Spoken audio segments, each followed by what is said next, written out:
Welcome back to Primetime News. Special welcome to viewers on onespotmedia.com as well as TVJ International in the Cayman Islands. We begin with a troubling revelation this evening from President of the Jamaica Teachers Association, Mark Malava, about hurricane victims living in school shelters. He has received reports that some of them are allegedly engaging in sexual acts in full view of students. He made the disclosure while speaking at the JTA's annual education conference at the Princess Grand Hotel in Hanover earlier today. Kimberly Petty reports. The JTA has both a right and a duty to represent and protect the interests of our members, and we will do so without apology. That firm warning from President of the Jamaica Teachers Association, Mark Malava, to local government Minister Desmond McKenzie as he addressed the vexed issues of schools being used as hurricane shelters in Western Jamaica nearly 6 months after Melissa. What's even more worrying, he contends, are reports from some of the school administrators. And the conditions, colleagues, are deeply troubling.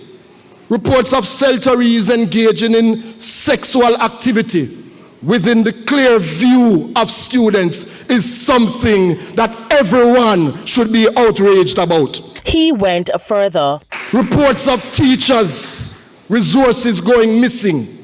Reports of schools being transformed into spaces befitting of tenement yard that no longer represents institutions of learning. Mr. Malava says what's happening in the schools are unacceptable and against the law. What is happening is not just inconvenience. It is a violation of rights. It undermines the ILO Convention of Occupational Health and Safety that was ratified by this country more than 25 years ago. It violates the United Nations Convention on the Rights of the Child, and it offends the spirit and law of the Child Care and Protection Act. The government has ignored an ultimatum by the JTA president for the relocation of hurricane victims living in schools. In response, local Minister Desmond McKenzie stressed that the JTA was not in any position to give the government an ultimatum. The Jamaica Teachers Association has made it unequivocally clear, in spite of the utterances of the Minister of Local Government, who we have written to that ministry about our concerns.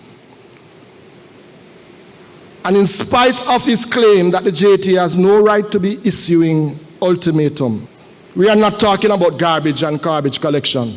That is the portfolio and responsibility of the Minister of Local Government. Neither are we talking about parks and markets or parish council roads.